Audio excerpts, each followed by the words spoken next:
Toronto 360 special में आपको खुश आमदीद। हर हफ्ते की तरह आज भी हमारे साथ मौजूद हैं एमडी भाई आईसीसी इमिग्रेशन से। बहुत अरसे से कम्युनिटी को इमिग्रेशन के हवाले से सर्विसेज दे रहे हैं। More than a decade. 905-461-2424 रब्ते का नंबर है।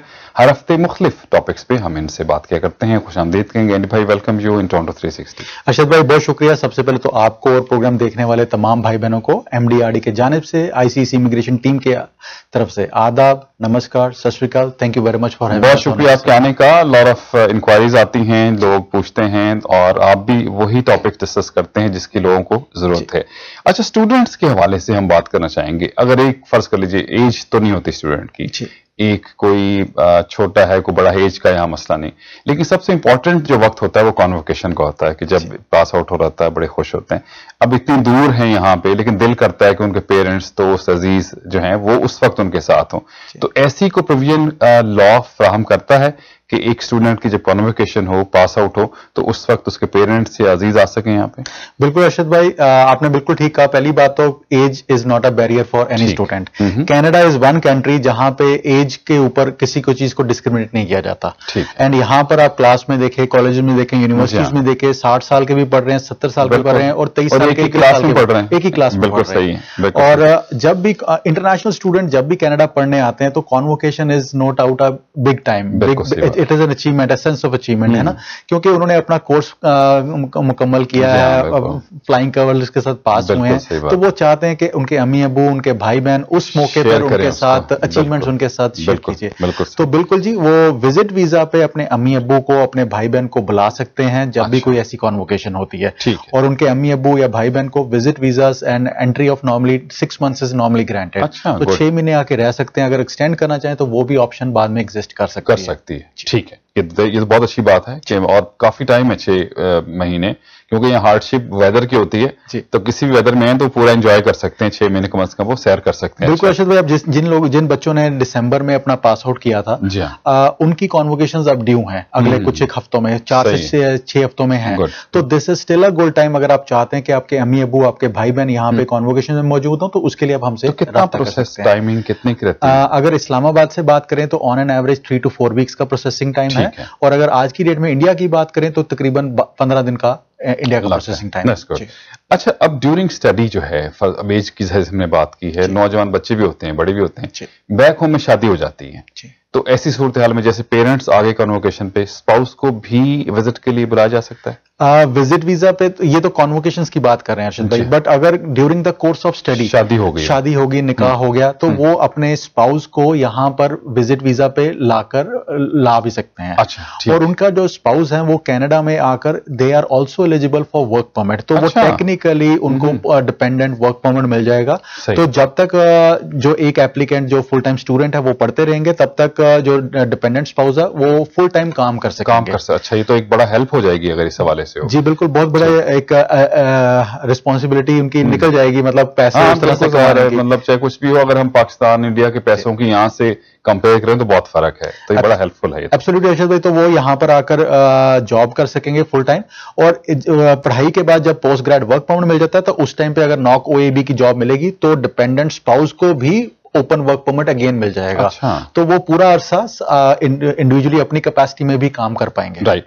अच्छा, अब जो स्टूडेंट पास आउट हो जाते हैं, जैसे हमने कॉन्वोकेशन की बात भी की, उसके बाद क्या प्रोसीजर होता है? पीआर के लिए, क्योंकि जाहिर है वर्क परमिट तो उनके पास होता ही है, तो पीआर के लिए अप्लाई करते हैं, वो क्या प्रोसीजर, किस तरह से वर्क? अर्शद भाई, नॉर्मली जब आप कम्युनिटी कॉलेज या यूनिवर्सिटी से पास आउट होते हैं, 2 साल की पढ़ाई की, तो आपको 3 साल का पोस्ट ग्रेड वर्क परमिट मिल जाता है। उन 3 और अगर 1 साल पढ़ाई की तो 1 साल का ही पोस्ट ग्रेड वर्क परमिट मिलेगा। और अगर 3 साल में आपने 1 साल नॉक ओएबी में, मतलब सुपरवाइजर, मैनेजेरियल या टेक्निकल जॉब करनी है, जब आपकी जॉब हो जाती है तो आप कैनेडियन एक्सपीरियंस क्लास में एलिजिबल हो जाते हैं अपनी एप्लीकेशन डालने के लिए। अच्छा। अब कुछ बच्चे ऐसे भी होते हैं जिनको नॉक ओएबी में जॉब नहीं मिलती, तो वो स्ट्रगल करते रहते हैं जॉब के लिए, तो वो सस्टेनिंग जॉब्स करते रहते हैं, फैक्ट्रीज में काम करते रहते हैं, वेयर हाउसेज में काम करते हैं, ऊबर चला ली, टैक्सी चला ली, या फिर ट्रक ड्राइविंग में चले गए।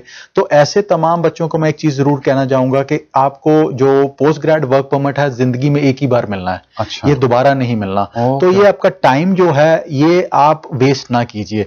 अगर आपको जॉब नहीं मिल रही तो किसी कंसल्टेंट लॉयर से सलाह लीजिए ताकि आपको कौन सा प्रोविंस आपके लिए बेटर हो सकता है। कई बारी हमारे पास कुछ एक ओपनिंग्स ऐसी आती हैं बिकॉज हमारे पास कोई ना कोई एम्प्लॉयर आता रहता है जिसको ऐसी रिक्वायरमेंट्स होती हैं, तो वो आपके लिए हेल्पफुल हो सकती हैं। बट ये टाइम वेस्ट ना कीजिए। अगर ये टाइम निकल गया ना तो ये आपका पोस्ट ग्रेड वर्क परमिट दोबारा से रिन्यू होगा, ना दोबारा इशू होगा।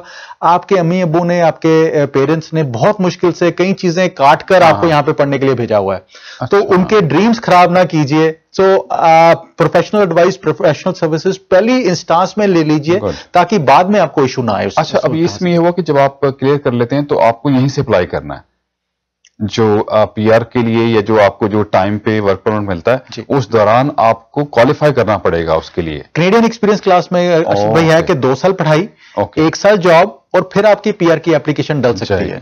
और सब इसका मतलब है सबको नहीं मिलता पीआर। अर्शद भाई, अगर आपको जॉब नहीं मिल पा रही, वो जॉब की रिक्वायरमेंट्स तो मीट करनी पड़ेगी। अगर वो जॉब की आप रिक्वायरमेंट्स और वो भी उसके पैरामीटर के मुताबिक जॉब मिले, जैसे आपने बताया और सुपरवाइजर नहीं, और जॉब नहीं।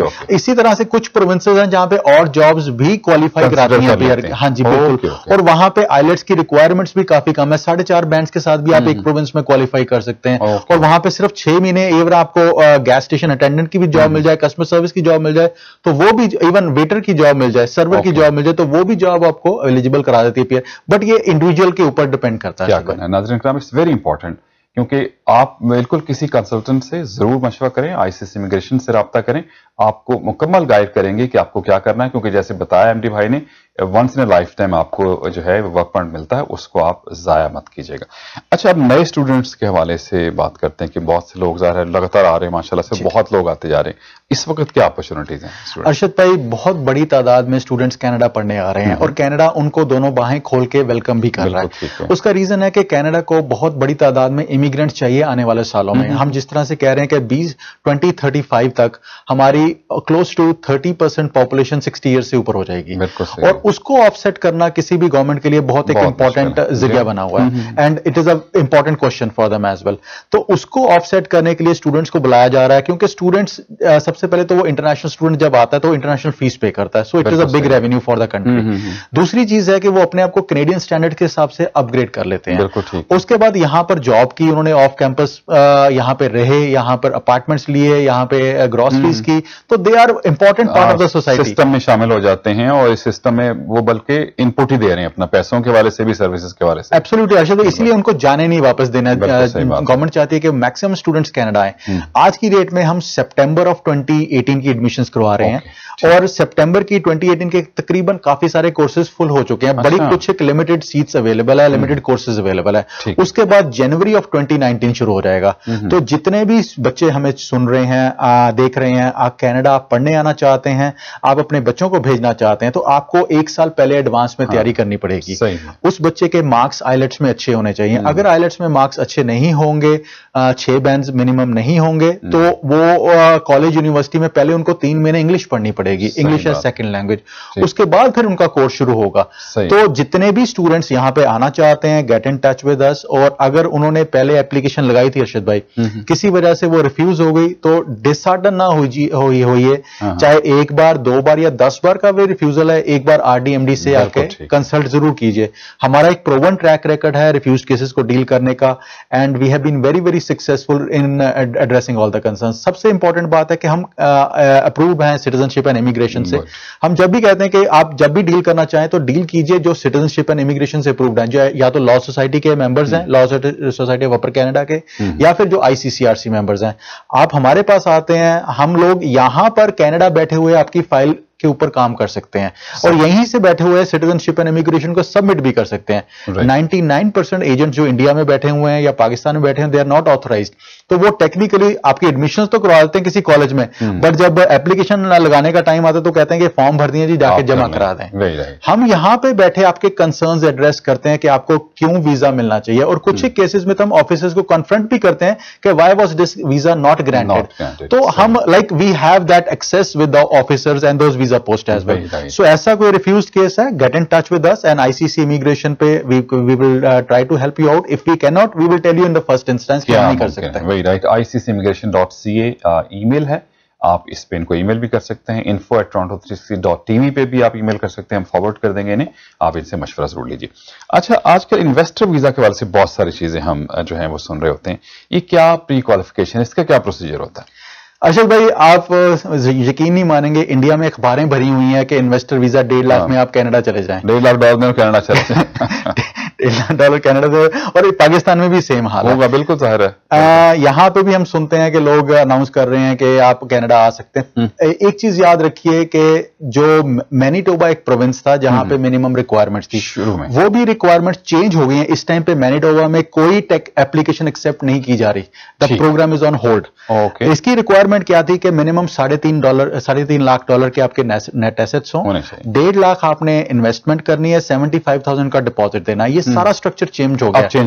और पहली बात, इवन इस प्रोग्राम में आप अगर मिनिमम रिक्वायरमेंट्स मीट भी कर रहे हैं तो आपकी एप्लीकेशन थ्रू नहीं होगी। सही, उसका गारंटी नहीं, 99 100% नहीं थ्रू होगी अरशद भाई। उसका रीजन है सिर्फ ये तो प्री रिक्वायरमेंट है एप्लीकेशन डालने के लिए। अब एप्लीकेशन डालने के बाद क्या चीजें हो रही हैं, वहां पे आपको पॉइंट्स दिए जा रहे हैं। आपकी एज के पॉइंट्स मिलते हैं, आपको एजुकेशन के पॉइंट्स मिलते हैं, आपके किस चीज का एक्सपीरियंस उसके पॉइंट मिलते हैं, आपके नेट एसेट्स कितने हैं उसके पॉइंट्स मिलते हैं, आप किस फील्ड में इन्वेस्टमेंट करना चाहते हैं, कहां पे इन्वेस्टमेंट करना चाहते हैं, उसके ऊपर सारे पॉइंट्स एवेल्युएट किए जाते हैं।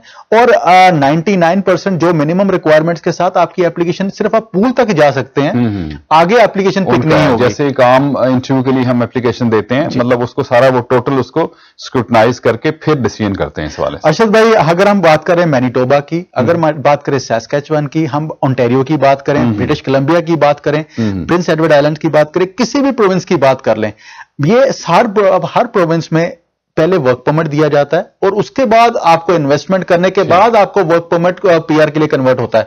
और हर प्रोविंस तकरीबन क्वार्टर में 25 से 30 एप्लीकेशन पिक करता है इन्वेस्टर कैटेगरी की, सिर्फ 25 से 30। कभी 5 एप्लीकेशन पिक की, कभी 10 की, कभी 12 की, कभी टोटल मिला के 25 से 30 एप्लीकेशन। टोटल प्रोविंस में 100 एप्लीकेशन से ज्यादा किसी भी प्रोविंस की पिक नहीं होती। और इंडिया में, पाकिस्तान में ऐसे हाईलाइट किया जाता है कि जैसे उन्होंने लाखों एप्लीकेशन कर ली। एक्चुअल में ये स्टेटस है।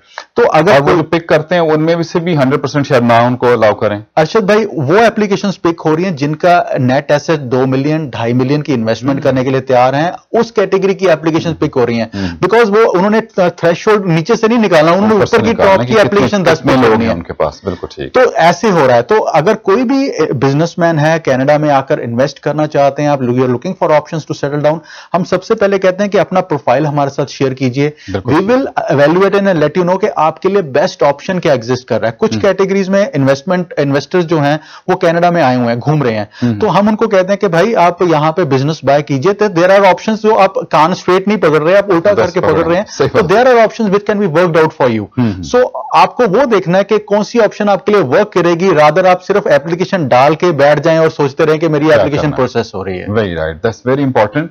आप राब्ता जरूर कीजिए, तमाम इंफॉर्मेशन आपको मिल जाएगी और आईसीसी इमिग्रेशन में आपको फौरन बता दी जाता है कि क्या मुमकिन है क्या नहीं है। स्क्रीन पे नंबर आप देख सकते हैं 9054612424। iccimmigration.ca वेबसाइट भी है, यहीं पे आप इनको जो है ईमेल भी जाएंगे तो कॉन्टैक्ट अस में ईमेल कर सकते हैं। आप info@toronto360.tv पे भी ईमेल कर सकते हैं। कोई भी सवाल हो उसका जवाब एमडी भाई हर हफ्ते हमारे साथ होते हैं, इनसे जवाब लेके आप तक पहुंचाएंगे। Thank you very much MD भाई, बहुत शुक्रिया। बहुत शुक्रिया। आपसे फिर बात होती है। बहुत शुक्रिया। स्टे ट्यून, नेक्स्ट वीक एक नए टॉपिक के साथ आपकी खिदमत में हाजिर होंगे।